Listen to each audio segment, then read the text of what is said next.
Então, o primeiro tópico da nossa revista fala sobre o relativismo na pós-modernidade, o relativismo comportamental. Já pode passar para o próximo. Nesse primeiro momento, eu vou fazer uma leitura com vocês um pouquinho, daqui a pouco a gente vai começar a mostrar algumas imagens. Mas vamos lá, de acordo com a nossa revista, o comentarista diz o seguinte. Opa, sai. Um pouquinho. Vocês não estão, não? Não, porque eu estou aqui. Estou me borrando. Parece que eu nunca fiz isso na vida. Mas vamos lá. Agora estou mais calma, Renata. Vamos lá. Vou ler daqui. O sociólogo polonês Zygmunt Bauman, que inclusive está na referência bibliográfica da nossa revista, foi o autor, foi ele quem criou esse termo de modernidade líquida, para definir a sociedade desse novo tempo, esse período pós-Segunda Guerra.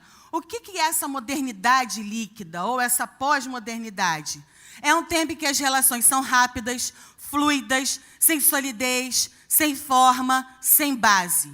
Ele usa o termo líquido justamente para fazer referência ao estado da matéria que mais se adapta a transformações, a mudanças externas. Ou seja, a frase que mais marca quando a gente pensa em modernidade líquida é essa: nada é feito para durar. Não existe planejamento a longo prazo, as relações são efêmeras, são frágeis, fluidas, líquidas. O próximo, por favor. Características da pós-modernidade, que está aí na nossa revista. O primeiro tópico abordado aí é a valorização da individualidade. Os padrões normativos não são aceitos, mas cada um estabelece o seu próprio comportamento. Outro, caminho sobre as águas. Líquido. Toda a narrativa existencialista é ignorada. O que prevalece é a desconstrução dos valores e a ressignificação dos valores. O relativismo é valorizado. Na verdade, essa coisa de construir para reconstruir já vem lá da Revolução Socialista. Eles entenderam em algum momento que para construir uma nova revolução, eles deveriam antes desconstruir a sociedade que tinha naquela época. Exatamente o mesmo viés da tal da ideologia de gênero, ou seja, como querem chamar. Porque o argumento deles é de que não existe ideologia de gênero, que ideologia de gênero é uma invenção da Igreja Católica. Só que a Igreja Católica inventou o termo. Numa convenção que teve alguns anos atrás, lá no Peru, ela criou o termo. E eu fui pesquisar, esse termo é usado em vários países. Na França, é ideologia de gênero, Canadá, ideologia. Usa-se o termo ideologia. Mas construção de gênero, identidade de gênero, não importa agora, a gente não vai se debruçar sobre o termo, o que importa é o fato. O que importa é o acontecimento. E eu falei isso na Beriana, eu vou falar aqui hoje também. Na minha opinião, no meu posicionamento pessoal, a ideologia, essa construção, desconstrução de gênero, que é exatamente isso, você desconstruir o que já tem para depois reconstruir em cima do que foi demolido. Na minha visão pessoal, isso é uma afronta direta contra a criação e ao Criador. Porque o diabo queria ser, ele foi banido do céu porque ele queria ser semelhante ao Altíssimo, colocar o seu trono acima das estrelas e ser semelhante ao Altíssimo. E ele é expulso de lá por isso, pela sua soberba. De repente ele vê o Altíssimo pegando um monte de barro, fazendo um boneco, e ele coloca naquele boneco de barro algo que tinha dentro dele. Algo que sai do interior do Criador, ele transfere para aquele boneco de barro e se torna o homem, alma vivente. E a Bíblia diz que Deus faz o homem conforme a sua imagem, segundo a sua imagem, conforme a sua semelhança. O diabo queria a semelhança de Deus e não teve, então ele fere a imagem. A ideologia de gênero ataca diretamente na imagem que o Criador printou na sua criatura. Então, na minha concepção, essa desconstrução de gênero afronta o Criador na sua criação no que diz respeito à imagem. Volta lá para a gente continuar mais um pouquinho. A brevidade das coisas, tudo é efêmero, nada é feito para durar. A gente já falou isso aqui.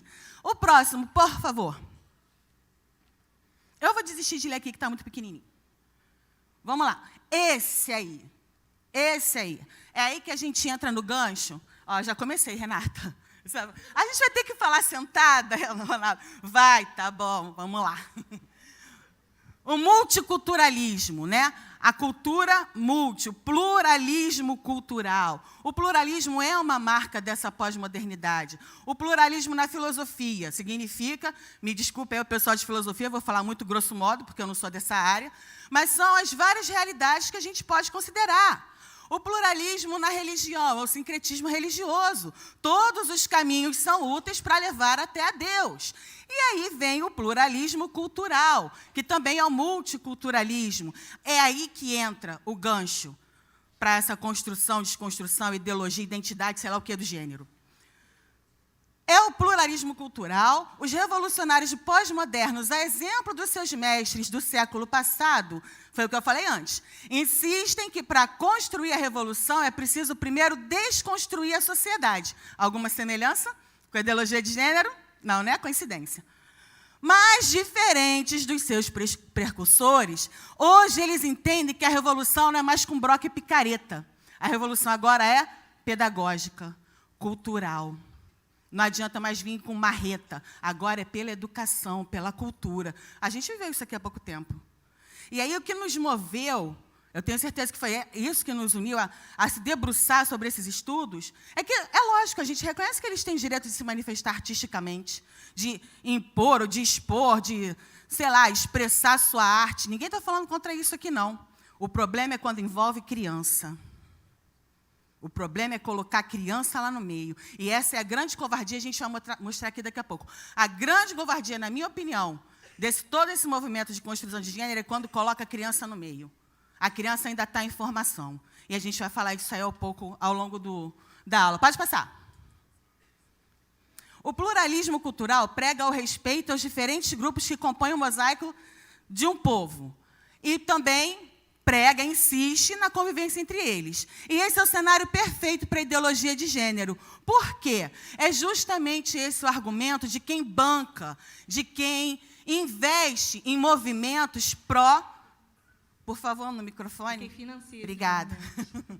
É o argumento de quem financia esses movimentos de, sei lá, de pró-aborto, de identidade de gênero, LGBTQI+, que cada dia a sigla ganha uma letra. Então, quem financia isso usa esse argumento. Nós estamos querendo construir um mundo melhor, um mundo sem barreiras, um mundo sem fronteiras, um mundo onde todos sejam iguais. Toda desigualdade tem que ser destruída, seja ela racial, econômica, religiosa ou sexual. Toda desigualdade tem que ser banida para que a gente possa viver num mundo mais justo. Adriana, já não se trata mais de uma questão de ideologia de gênero. Agora já é uma ideologia queer. O que é isso?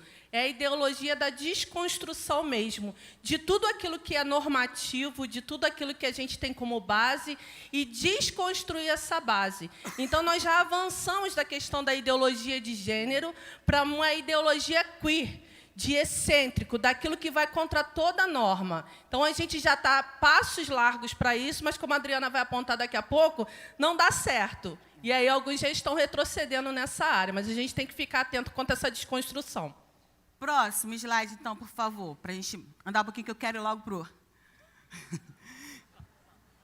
E é assim que a desconstrução começa a servir esses grandes interesses. O que eu vou falar aqui, o outro lado aponta como sendo uma teoria da conspiração. Claro, eles têm que ter o argumento, contra-argumento contra os nossos argumentos, é o que a gente também está fazendo aqui.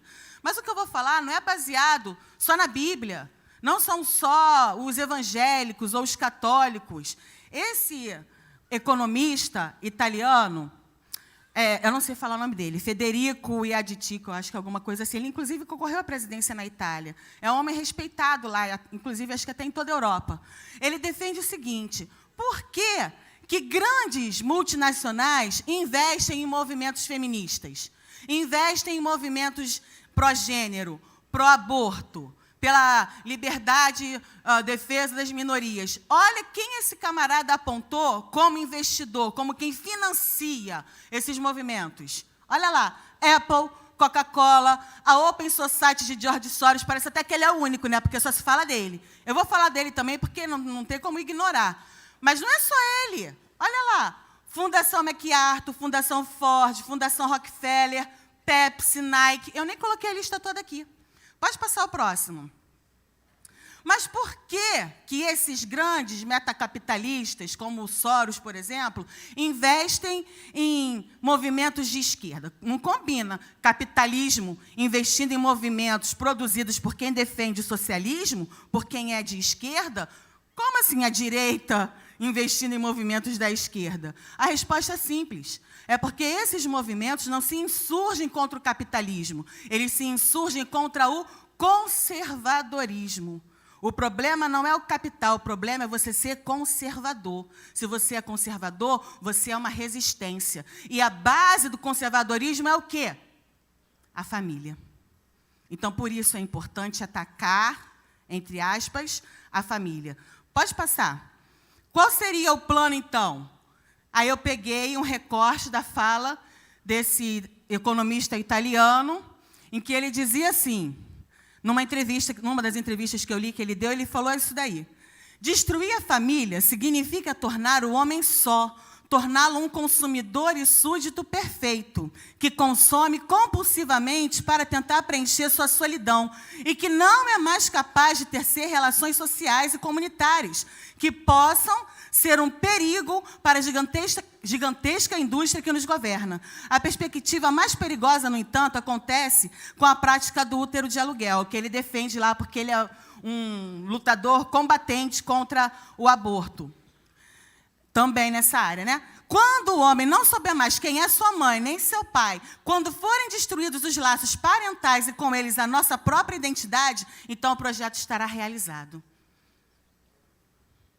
É isso. O homem, sem a base, o Engels, Marx, lá nos seus escritos, falava que a família é o primeiro lastro de opressão.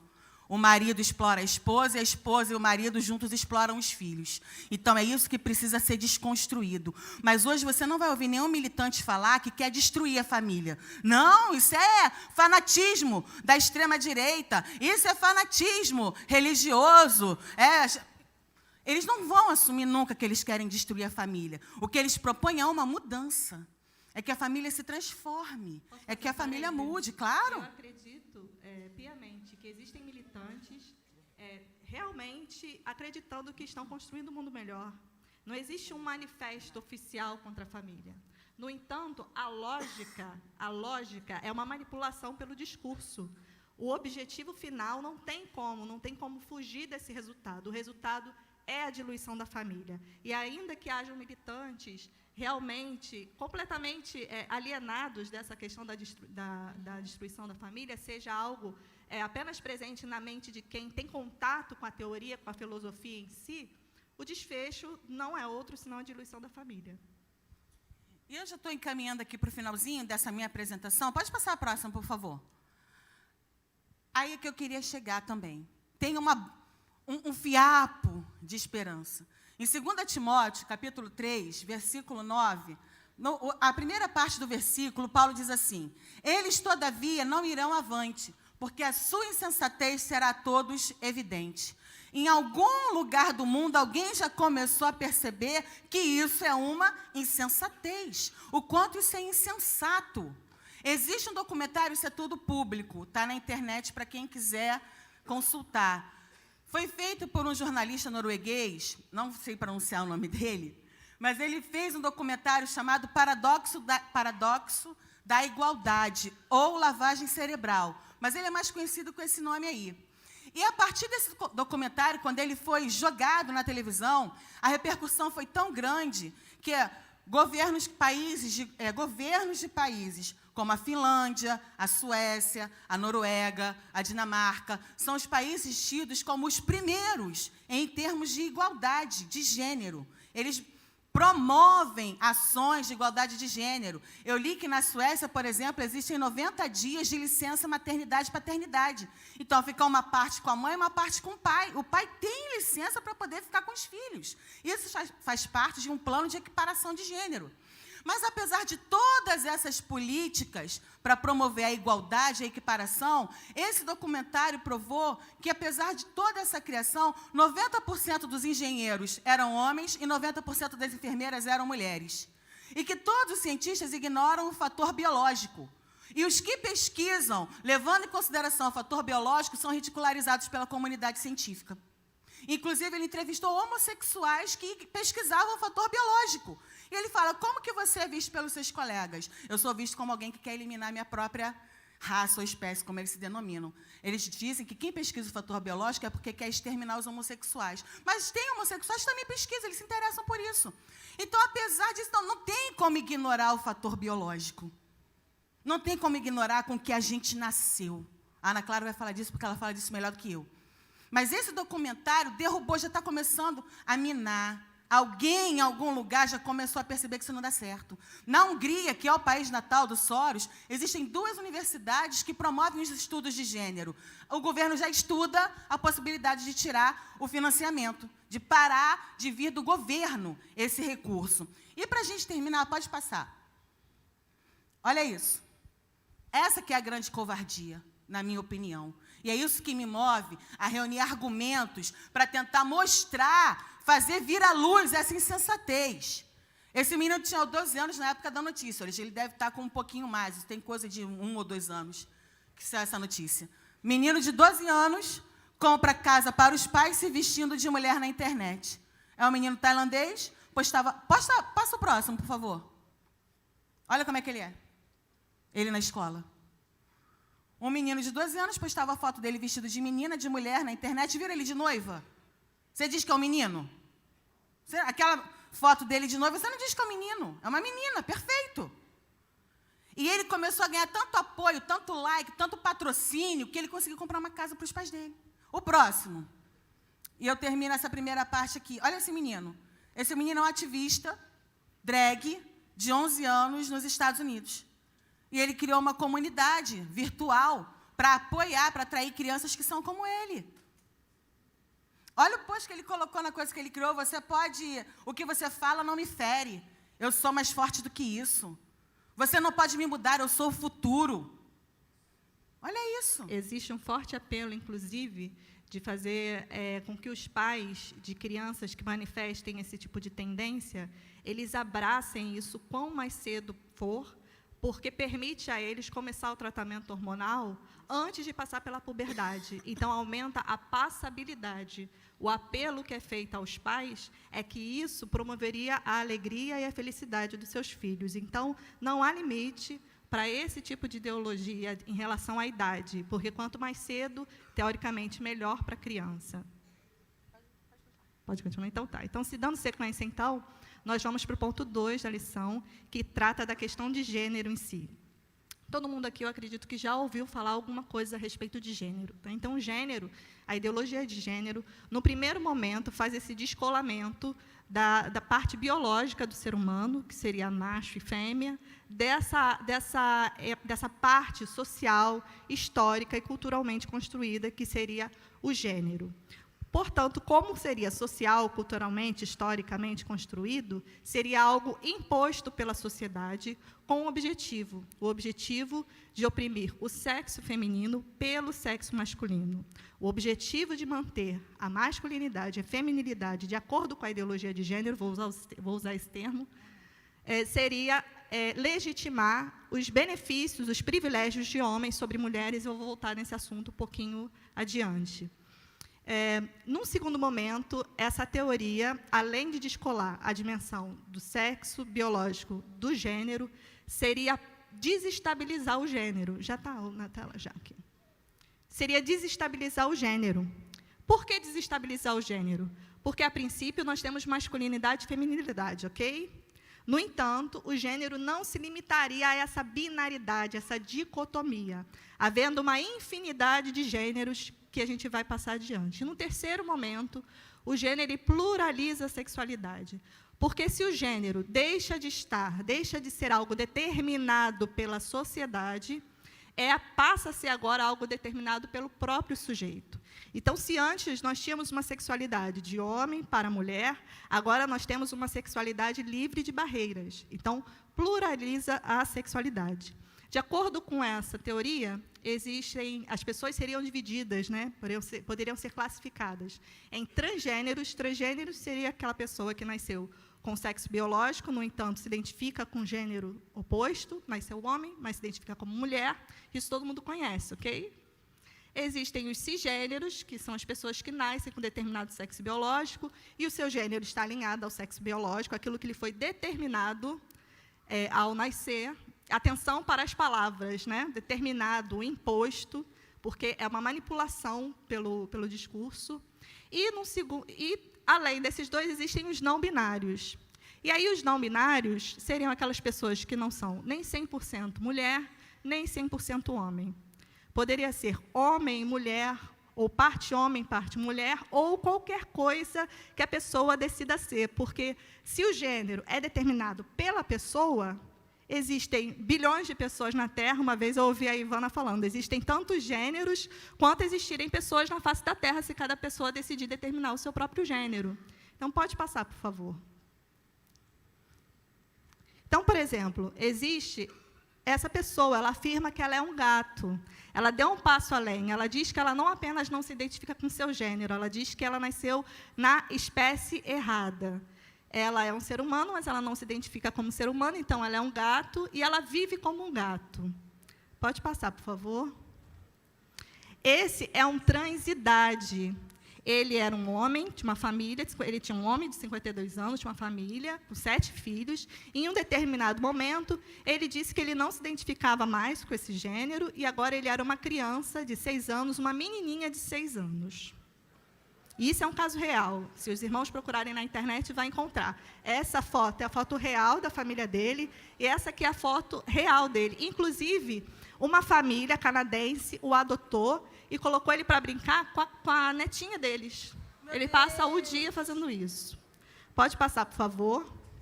Essa é uma outra situação em que a pessoa se identifica como um dragão. Então, a princípio, ele nasceu homem, depois se identificou com gênero feminino, resolveu ser mulher, e agora não, agora ele descobriu que ele, na verdade, é um dragão e está fazendo as alterações, as mutilações, não é mesmo, no corpo, para que o seu exterior reflita a forma como ele se sente interiormente. Então, ele tirou a sua orelha, ele colocou chifres, colocou próteses para poder simular chifres, partiu a língua, está fazendo uma série de tatuagens. Eu perguntei se ele cuspia fogo também, se chegou nesse estágio. A ciência ainda precisa avançar. Pode passar.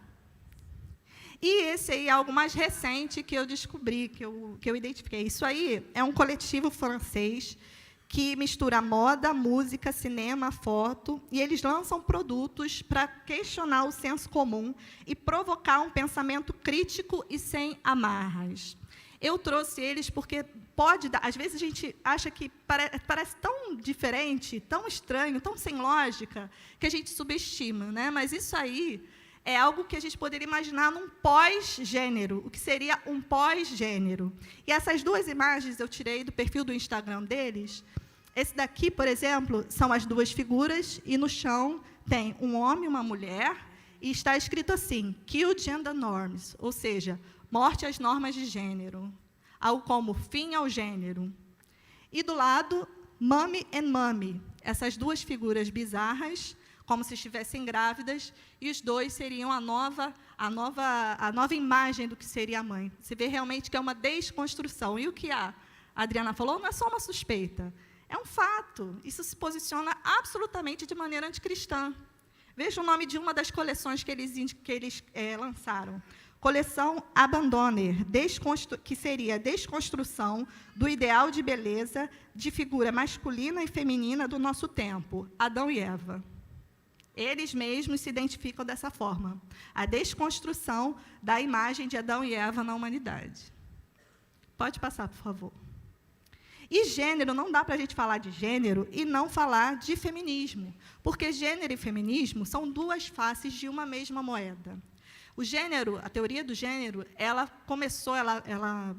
foi descoberta, ela foi desenvolvida, né? Foi desenvolvida no ambiente das ciências sociais por um homem chamado John Money. Se os irmãos procurarem na internet, vão encontrar a história que esse John Money tem de um caso que ele tentou comprovar a teoria dele, que foi um desastre, destruiu a vida de uma família. É o caso da família Heimer.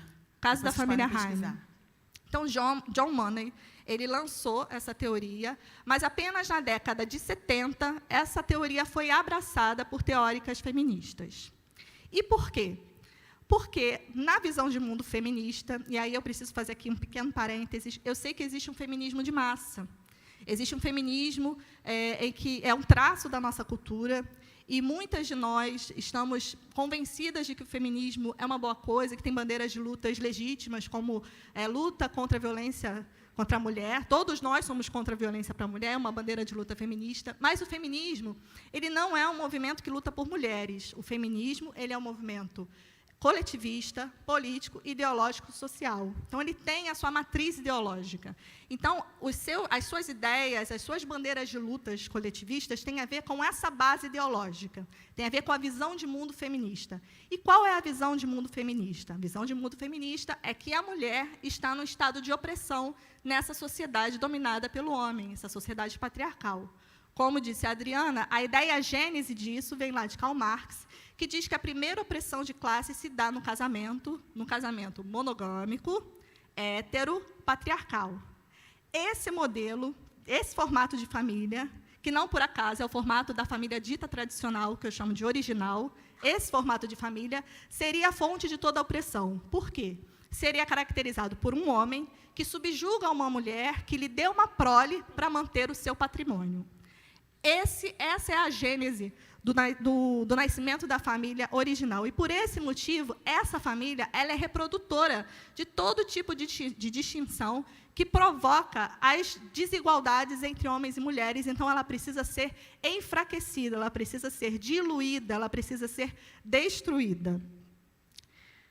Na visão de mundo feminista, esse modelo binário, homem e mulher, masculinidade e feminilidade, se presta a perpetuar e legitimar a dominação do gênero masculino sobre o feminino, bem como os privilégios dos homens. E aí, nesse contexto, a família original, que é a família como nós entendemos, que nós entendemos não, a família é dada por Deus, a família bíblica. Essa família, segundo essa lente, seria a principal fonte de propagação de uma ditadura onde crianças são obrigadas a serem modeladas segundo a sua condição biológica, inserindo-as em uma ditadura sexista, que diz que é discriminação fundamentada no sexo, limitadora da liberdade humana, que gera mal-estar psíquico e que seria a causa da diferença que perpetua e legitima a opressão de homens sobre mulheres. Isso é a família original do ponto de vista da visão de mundo feminista e de gênero.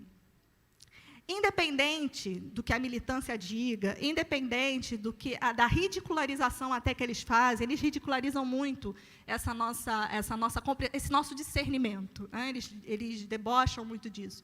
Independente disso, o fato é que as questões de gênero, elas tornam a heterossexualidade, a partir da designação biológica, obsoleta, porque a questão de homossexualidade, heterossexualidade, ela não é mais determinada a partir do sexo biológico, mas a partir do gênero que a pessoa se identifica.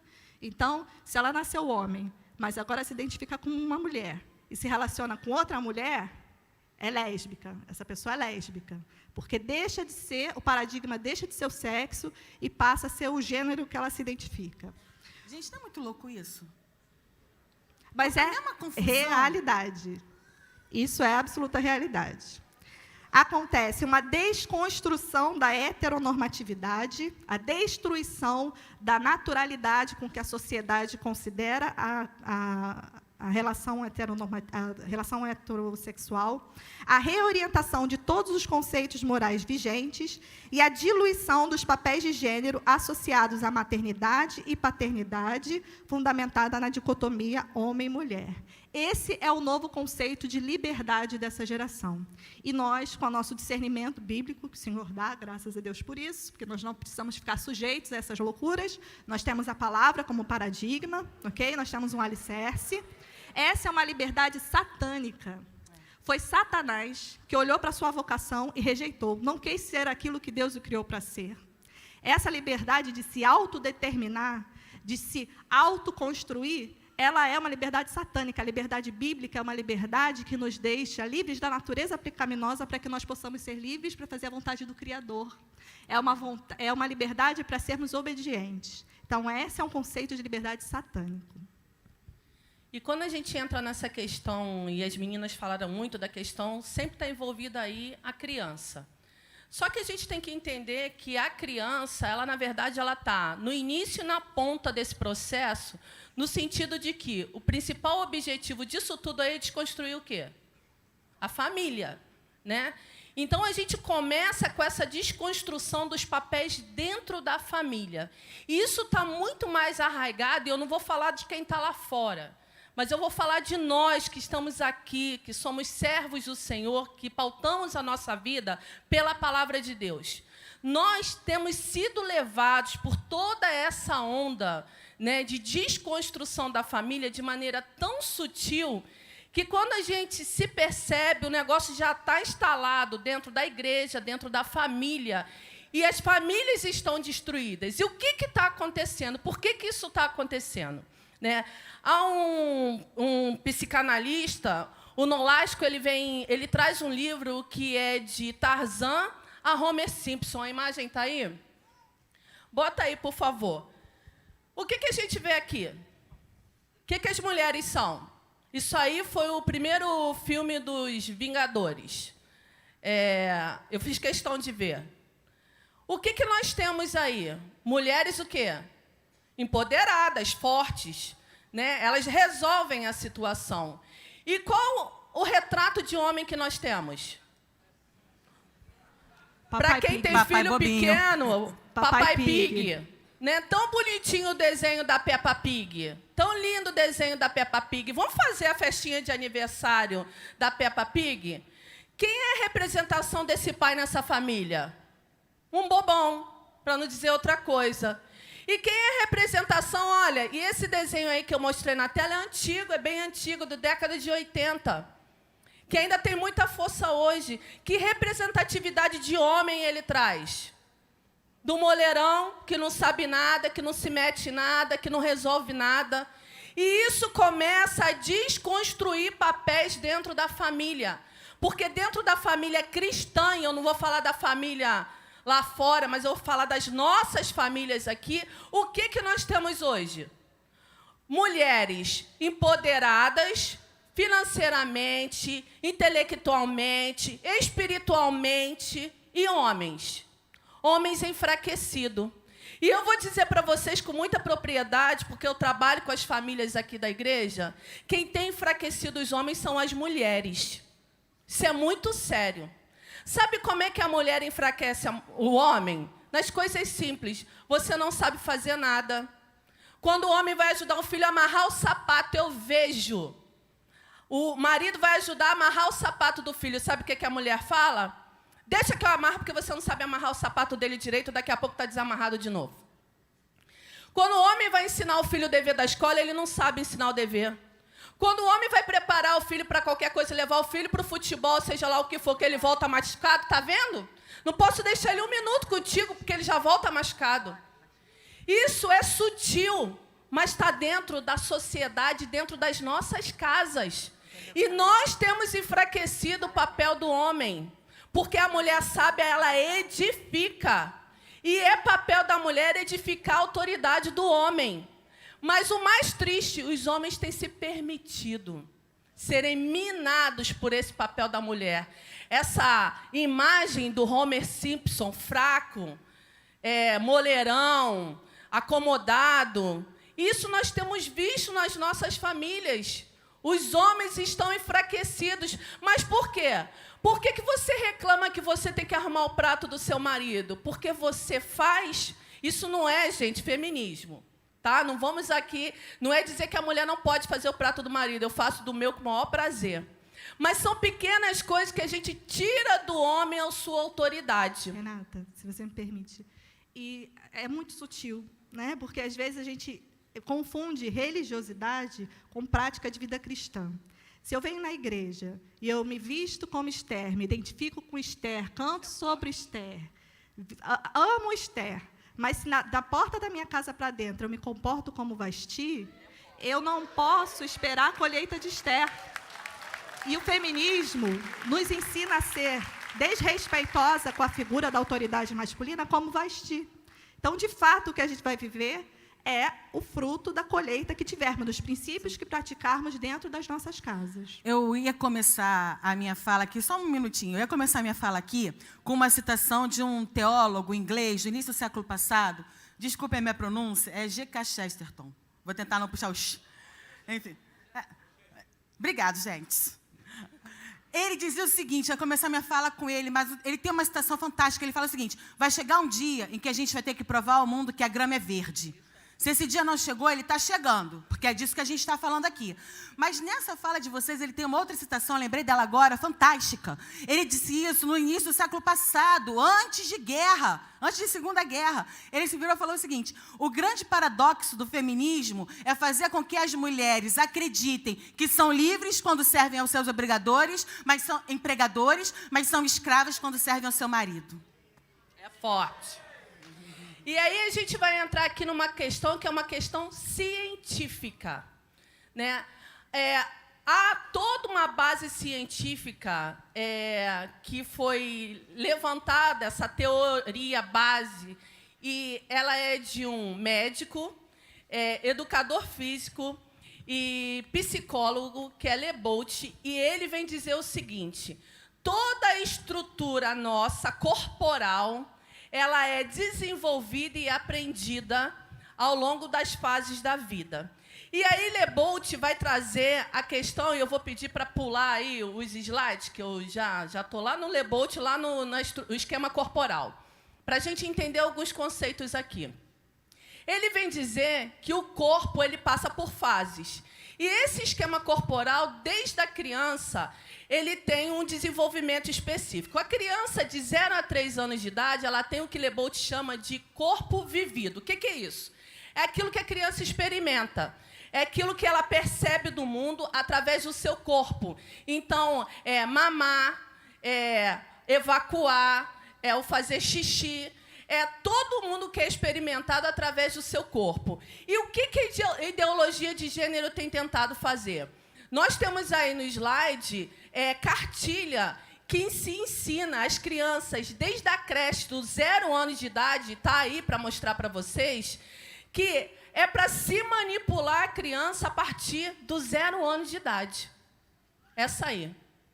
Ensinando a manipular a criança desde os 0 anos de idade. Fazer jogos sexuais com as crianças. Isso é cartilha para professores. Por quê? Porque eu vou trazer para essa criança, de 0 a 3 anos de idade, uma experiência de corpo vivido que não é dela, mas que é uma experiência de corpo vivido que é do outro. Ou seja, ela passa a ser manipulada pelo outro e achar que isso é normal, que isso é assim. E aí, a segunda fase desse desenvolvimento, esse livro aí é um livro de 4ª série. Crianças de 8, 9 anos de idade, ensinando o uso da camisinha. Crianças de 8, 9 anos de idade. Isso está nos livros pedagógicos, nas salas de aula do seu filho. E aí, Lebolt vai falar que dos 3 aos 7 anos, a criança tem aquilo que chama de corpo percebido. E aqui está o nó da questão. Essa questão de corpo percebido. A criança, quando ela tem 3 anos de idade, ela faz um deslocamento do seu eu, da sua percepção de eu, para o outro. Então, em palavras simples, ela vai começar a olhar o outro para construir a sua percepção, a sua diferenciação de eu. E aí ela vê em casa o quê? Uma mãe poderosa, que carrega a casa nas costas, que trabalha, que faz tudo, que dá conta de todas as demandas, e vê um pai que o quê? Não sabe de nada, não faz nada, que o tempo todo é criticado. Ela está na fase de construção do seu corpo percebido. Quem essa criança vai querer ser? O pai ou a mãe? A mãe. E aí, com 3 anos de idade, 4 anos de idade, eu começo a receber mães aqui preocupadas porque os filhos de 4 anos de idade, de 5 anos de idade, estão querendo usar sapato, estão querendo botar maquiagem, estão querendo fazer o quê? Ser como a mãe. Porque a mãe é empoderada. E ele vê na televisão, as imagens que depois eu vou botar, de um financiamento muito forte nessa área. Que as nossas princesas já não estão mais buscando casamento. Quem aqui viu o último filme do Aladim? O povo é crente, ninguém vai no cinema ver essas coisas. Só a tia Renata mesmo tem que ver. Olha, eu tenho que fazer o sacrifício de ver todas essas coisas para poder conversar com as crianças. É triste isso. No último filme, a Jasmine ela tem uma música que é dela, que não tinha no desenho anterior. Por quê? Essa fase aí, essa fumaça do lado, são as figuras masculinas sumindo. Porque ela agora ela tem voz. Ela pode, ela resolve. Ela não precisa mais casar para que o marido dela venha assumir o reino. Não, ela pode assumir o reino sem precisar casar. Isso é sutil. Ah, é legal essa onda do feminismo que defende os direitos? Ok. Mas até que ponto essa sutileza entra na nossa casa? Pode botar as outras imagens aí do que a Disney está promovendo agora. É Disney, é legal, eu gosto. As crianças se amarram. A Valente, ela nem pensa em casamento. O filme 2 da Frozen, as duas irmãs, elas vão salvar o mundo de uma tragédia. Elas não precisam de homem para nada. A Mulan, ela já é super poderosa. E está vindo aí o filme da Mulan. Falei, eu quero ver o que vai vir aí da Mulan, porque ela já salva a China, né? Então, agora eu quero ver o que vai vir aí. Mas olha o que a Disney está promovendo. Um projeto de empoderamento para jovens para estudar cinema nos Estados Unidos. Para mulheres.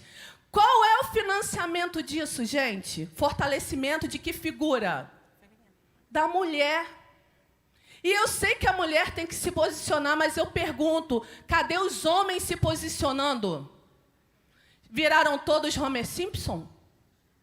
Por que os homens não têm se levantado? O meu marido perguntou assim, por que 3 mulheres falando sobre esse assunto? Eu falei, porque 3 mulheres estudaram sobre esse assunto.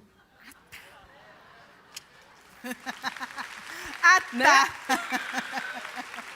Ele, na sexta-feira, fez a crítica. Ok. Tem homem pra falar, calma, não fica nervoso. A gente sabe. É pra provar que a igreja não é sexista. Pastor Ronaldo e o pastor Dilton já levantaram ali, irado, pastor Jorge. Mas é bom que nós, mulheres, falemos a respeito daquilo que nós estamos vivenciando também, indo contra aquilo que a sociedade está impondo. Eu quero só falar uma coisa muito importante aqui. A gente está falando aqui debaixo da autoridade de vocês. E é importante também nós estarmos dando voz a esse tipo de discussão dentro da igreja para dizer que nós não identificamos a vocação que Deus projetou para nós como sinônimo de fraqueza. Edificar o lar não é coisa de mulher fraca, é coisa de mulher sábia. A mulher sábia edifica a sua casa. O empoderamento, a primeira estratégia que Satanás propôs para Eva foi uma proposta de empoderamento, foi de conhecimento, conhecimento é poder. Então, é importante nós estarmos aqui para rejeitarmos, rechaçarmos todo tipo de empoderamento que Satanás esteja oferecendo para a mulher e dizer, nós estamos aqui em submissão à autoridade masculina para a honra e glória do nome do Senhor Jesus. Até porque se são os homens que estão aqui, é opressão feminina. É opressão, não é opressão. É isso que eu estou falando. Então, desde que nós mesmos vamos contra isso tudo aí. Para fechar essa primeira fala, falando de esquema corporal, então eu tenho o corpo vivido, que é o corpo que, desde da maternidade, é estimulado a ser tocado de maneira que não é uma maneira saudável, para que a criança perca essa identidade de corpo vivido. Aí vem a questão do corpo percebido, e aí esse corpo percebido, de 3 a 7 anos, é quando justamente o menino, principalmente, mira a estrutura familiar e ele vê uma mulher fortalecida e um homem enfraquecido. E aí, com 7, 8 anos de idade, a coisa eclode. Porque aí vem o corpo representado. E é quando as mães começam a arrancar os cabelos. Porque o menino que até então usava o sapato da mãe, botava o vestido da mãe, ele começa a usar o seu corpo para representar aquilo que ele acredita. E aí é aquilo que a gente chama dos trejeitos. Ai, meu Deus, meu filho está com trejeitos efeminados. Por quê? Ele está usando o seu corpo para representar aquilo que ele entende de mais forte dentro da sua casa. Ele está daquilo modelando que ele o comportamento. acredita. Ele está modelando o comportamento. Exatamente. Então, a pergunta é, qual o papel que eu, como mãe, e cada um aqui como pai, tem exercido dentro da sua família? Papel delegado por Deus?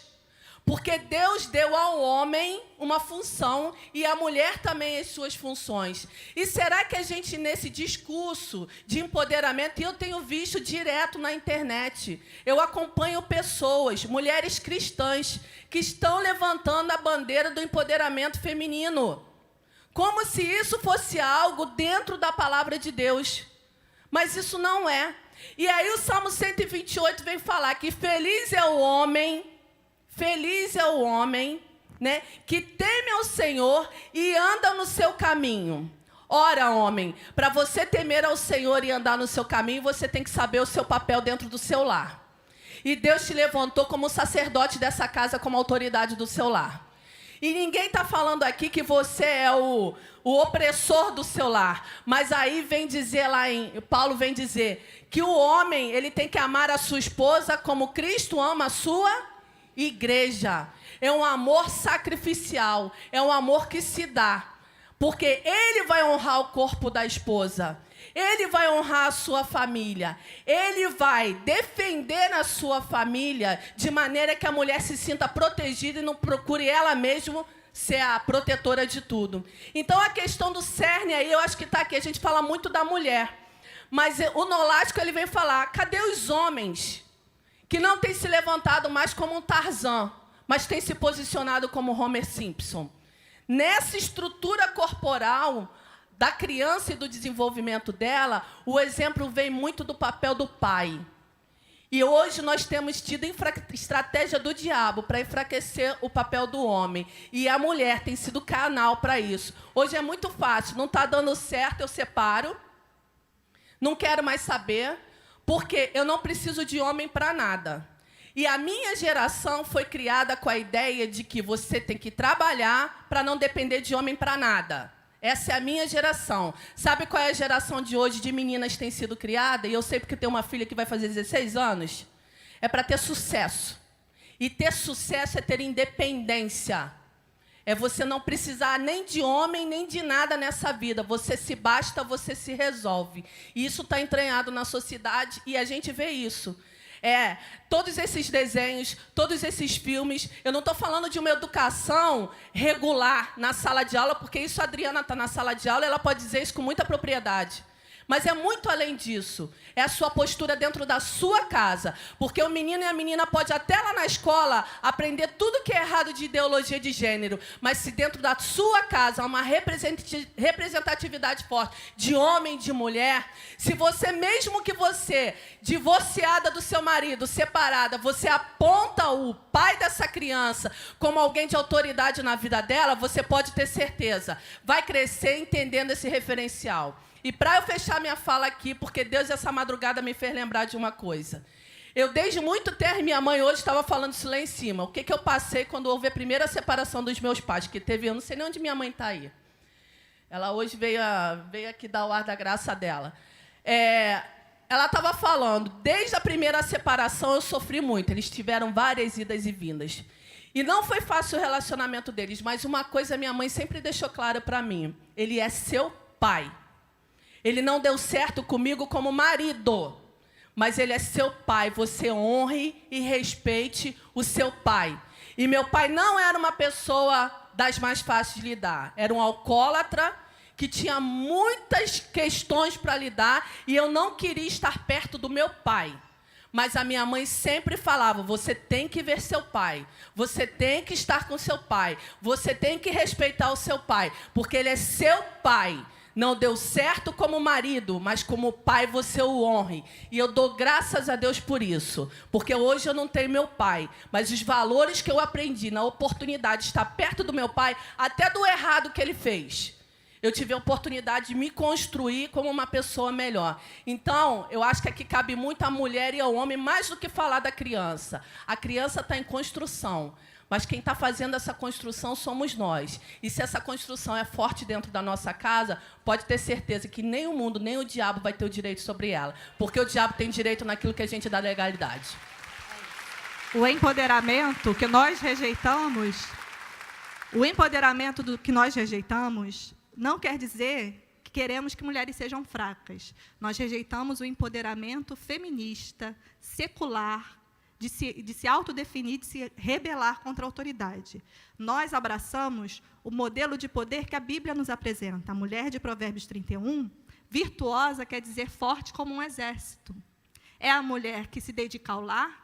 Quem primeiro é privilegiado com as habilidades e talentos daquela mulher é a sua família. O seu homem é visto de maneira, o seu marido é visto de maneira distinta na sociedade pelo seu investimento de talentos.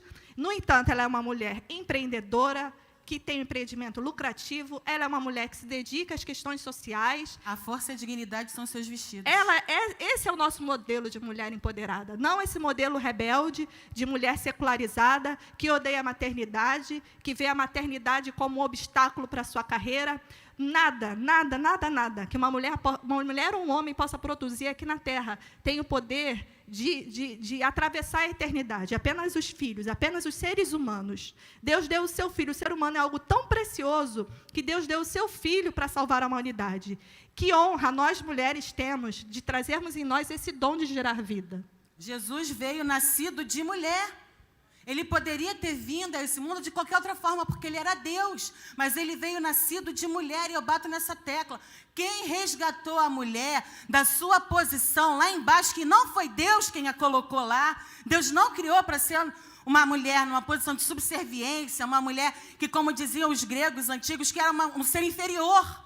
Não foi Deus que colocou a mulher nessa posição. Jesus veio e resgatou a mulher desse lugar. Ele veio nascido de mulher. O Novo Testamento, que é a apresentação, o início da nova aliança, começa com uma genealogia. E genealogia não entra mulher, mas na genealogia de Jesus entram 5. Uma ex-prostituta, Raabe, uma estrangeira, Ruth, uma adúltera, Batseba, uma mulher que enganou o sogro e deitou com ele para ter filhos que não teve com seu marido, Tamar, e Maria para salvar. 5 mulheres apresentadas na genealogia de Jesus. Uma mulher vai gritando atrás dele. Os discípulos falam, manda ela calar a boca. Jesus para e escuta a mulher. Ele entra na casa dos fariseus para jantar. Está todo mundo ali comendo e bebendo. Entra uma mulher que não foi convidada. Ela entra chorando, se humilha aos pés de Jesus. Enquanto ela está lá chorando, Jesus deixa, todo mundo fala, se ele soubesse quem ela é. Ele sabia, e mesmo assim a recebeu, mesmo assim a perdoou. Ele tira aquela mulher lá do chão e a ergue no meio de todos. A mulher adúltera está lá no meio da rodinha. Quem é que teve coragem de tacar pedra? Jesus espera todo mundo sair e levanta aquela mulher. Foi Jesus quem levantou a mulher daquele papel. E aí o feminismo, quando toca nessa parte, para mim é o diabo querendo roubar para si a glória que é de Deus. Vai falar de feminismo em religião que não em país que não tenham cultura judaico-cristã. Vai falar de feminismo lá no islamismo, lá no hinduísmo. Vê se tem brecha para a mulher falar alguma coisa lá. Foi Jesus quem resgatou a mulher. Não foi o feminismo. O feminismo tem a sua causa legítima? Tem. Ninguém aqui está dizendo que não tem. Mas não vamos cair nessa conversa sem engano e sem engodo. A Renata falou isso me irrita. Vou falar que isso me irrita. Comecei, Renata. Isso me irrita. Quando começa a mulher dentro da igreja, que bom que somos 3 mulheres aqui, Deus é muito perfeito. Deus sabe o que faz. Porque tem 3 mulheres aqui falando. Olha o que a Bíblia está dizendo. Não é de hoje que se depega as escrituras para deturpar de acordo com os seus próprios interesses. Olha o que Pedro está falando. 2 Pedro 3, a partir do versículo vou ler o 15 rapidinho. Tens por salvação a longanimidade do nosso Senhor, como igualmente o nosso amado irmão Paulo vos escreveu, segundo acerca da sabedoria que lhe foi dada, ao falar acerca desses assuntos, como de fato costuma fazer em todas as suas epístolas, nas quais há certas coisas difíceis de entender. Não é de hoje que os ignorantes e instáveis deturpam, como também deturpam as demais escrituras, para a própria destruição deles. Vós, pois, amados, prevenidos como estáis de antemão, acautelai-vos, não suceda que, arrastados pelo erro desses insubordinados, descaiais da vossa própria firmeza. Antes crescei na graça e no conhecimento de nosso Senhor e Salvador Jesus Cristo. A Ele seja a honra, a glória para todos sempre, até o dia eterno. Olha isso, não é de hoje que se deturpa a Bíblia. É que a gente não vai ter tempo, mas os textos que tem na nossa revista é de 2 Timóteo 3, 2 Timóteo 4. Paulo vai dizer que nos últimos tempos, os homens vão levantar mestres de acordo, segundo as suas próprias cobiças, para ensinar o que eles querem ouvir. Vão ter comichão, coceira nos ouvidos, vão se recusar a ouvir a verdade. Não existe uma verdade relativa, como se prega na pós-modernidade. O relativismo prevalece. O que é verdade para mim pode não ser verdade para você. Jesus é a única verdade. Eu sou a verdade, e conhecereis a verdade. A libertação vem pelo conhecimento da verdade. A queda veio por uma proposta de conhecimento lá no Éden. A Bíblia fala que quando a serpente tenta Eva, a serpente olha para o fruto. Oi? Não vou pregar não, vou parar aqui. Vou usar 2 minutos, obrigada.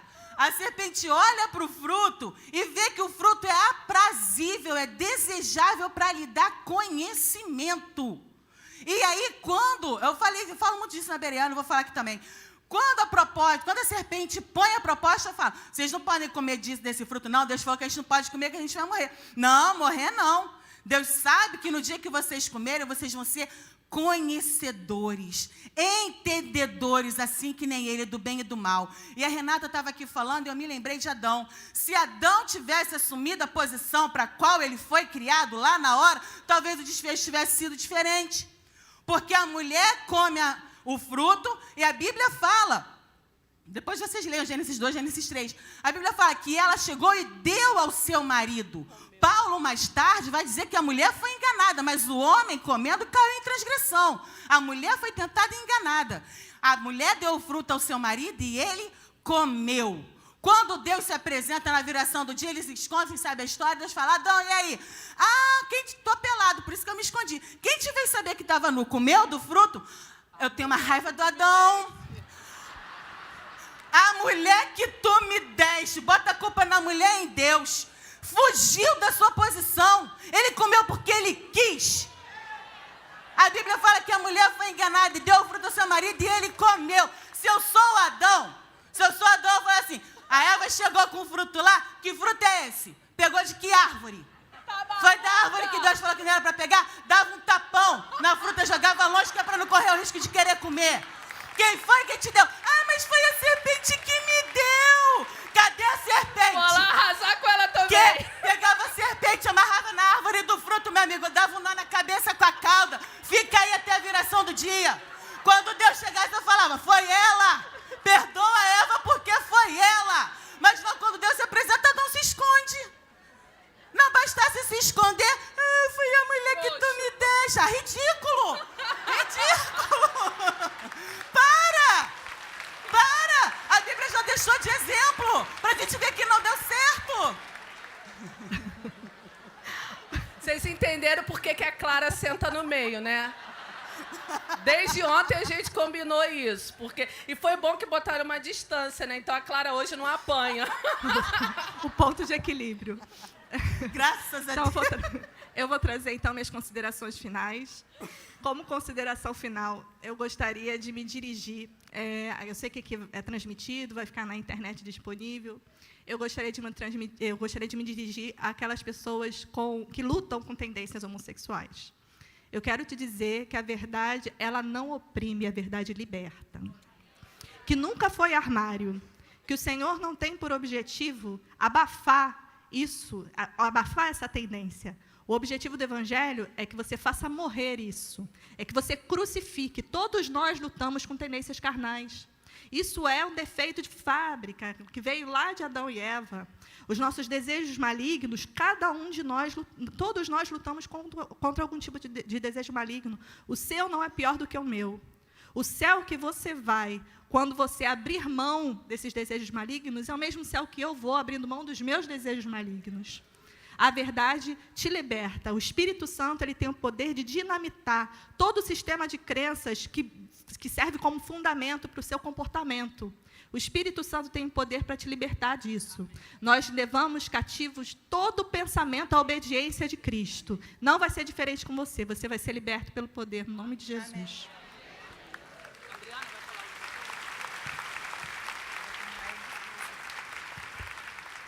Só terminando aqui que eu falei do Adão e não concluir, que mesmo depois da queda, Deus não retira dele a autoridade.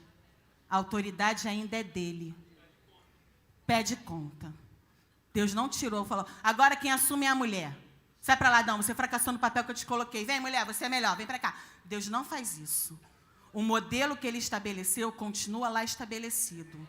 Mesmo depois da queda. Então, a queda não é desculpa, tá vendo? Não. Deus deixou aquele modelo lá para a gente seguir. Que Deus nos ajude. Nós estamos transmitir conhecimento para a gente ser fortalecido. Quando as pessoas vêm até nós, a gente teve uma irmã na Beirana que falou isso, vem até nós, é porque a gente tem nessa sociedade, nessa modernidade líquida, caótica, em que as pessoas buscam uma identidade. Nós sabemos quem somos, nós sabemos em quem nós temos crido, a gente sabe para onde a gente vai, a gente sabe em quem a gente acredita. Eles olham para nós e procuram firmeza. Foi o que eu li aqui, para que não descaiais da vossa firmeza. A Bíblia, a gente leu aqui alguns meses atrás, alguns domingos atrás, a armadura, a autoridade das armas espirituais. Paulo, para iniciar, quando ele vai mostrar as armaduras espirituais, ele fala, revesti-vos de toda a armadura de Deus, para que possais suportar o dia mau. Suportar o dia mau. Nós estamos aqui suportando, porque isso é dia mau. Nós estamos vivendo o dia de Noé, como está no texto bíblico da nossa lição. O pensamento deles é para o mal. Então, que nós possamos resistir ao dia mau e, depois de haver feito tudo, ficar firmes. Amém. E eu vou fechar minha fala aqui com um texto bíblico muito conhecido da gente, que é Romanos 12, que vem falar da renovação da mente, né? Paulo vem dizer, suplico-lhes que entregue o seu corpo a Deus por causa de tudo que ele fez por vocês. E Paulo aqui faz uma referência ao corpo. Parece que já antevendo essa questão toda que viria a acontecer no futuro. Não que não acontecesse naquela época, mas já antevendo que dia nós chegaríamos. E ele completa que ele, seu corpo, seja um sacrifício vivo e santo do tipo que Deus considera agradável. Essa é a verdadeira forma de adorá-lo. E aí ele vem completar, deixe que Deus transforme a sua maneira de pensar. E eu quero fechar aqui com isso. Irmãos, vivemos dias em que a gente tem que ter renovação na mente, para que a nossa mente não seja levada cativa pelos pensamentos do mundo e do diabo, mas que a nossa mente seja renovada pela palavra, purificada pela palavra, cheia da palavra, a vida transformada pela palavra. Você não vai mudar a tua história de vida, você não vai mudar aquilo que está sendo gerado dentro da sua família, se você não estiver enraizado na palavra. E exige sacrifício vivo. Significa que não é fácil. Significa que a gente tem que abrir mão. Significa que a gente tem que se posicionar contra tudo que vem como se fosse a favor. Significa que a gente tem que, como mulher, aprender a nos submeter aos nossos maridos, sim. E ele nos amar como Cristo amou as igrejas. Não é fácil. Relacionamento não é fácil, constituir uma família não é fácil, viver nesse mundo não é fácil, mas nós temos um diferencial que o mundo não tem, o poder do Espírito Santo de Deus que opera em nós, e que Deus venha trabalhar no poder do seu Santo Espírito para nos trazer renovação na mente, e nós vamos, eu creio, em nome de Jesus, que ainda não chegou um tempo em que essas coisas vão se sobrepor à igreja. Eu creio que a igreja ainda prevalece e marcha triunfante contra isso para a glória de Deus. Amém.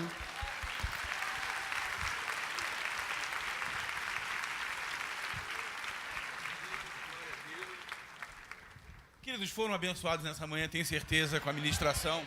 Queria só dar eu pedi para o pastor Dilton, eu falei isso aqui na Bereana, queria só lembrar os irmãos. Hoje, até no Esporte Espetacular da Globo, lá está passando lá uma reportagem sobre a capitã do time, da seleção feminina de futebol dos Estados Unidos, que ganhou aí o campeonato mundial.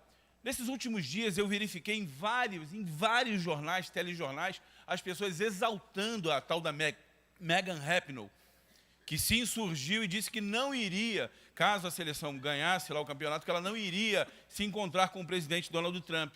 Mais do que o feito futebolístico, a insubordinação dessa mulher foi exaltada. Foi exaltada. Ela é homossexual, assumida, e o que me causou surpresa foi que, acho que eu estava vendo no jornal da Band, quando elas desfilam em Nova York, uma menina de entre 8 e 10 anos pega um cartaz e coloca assim: Rapinoe, adopt-me, Meghan, me assuma, seja minha mãe, sabe? Eles estão colocando essas pessoas como se fossem heróis. Esse é o problema, queridos. Estão mudando exatamente. Mas sabe por que estão mudando? As meninas colocaram aqui de maneira clara, porque nós estamos, de alguma maneira, em algumas situações, nos omitindo. Nós é que devemos ser heróis, nós é que devemos ser referência.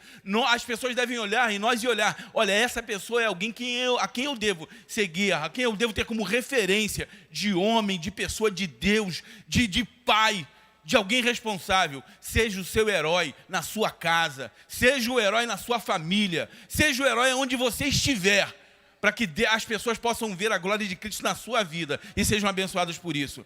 Para que elas tenham uma referência do que é certo, porque isso é que é o mais importante, elas terem a referência do que é certo. Se elas escolherem, né, fazer diferente, é com elas mesmas, mas que elas possam ter uma referência daquilo que vale a pena ser seguido. Seja o herói da sua família, seja o herói da sua casa, seja o herói da sua esposa, seja o herói.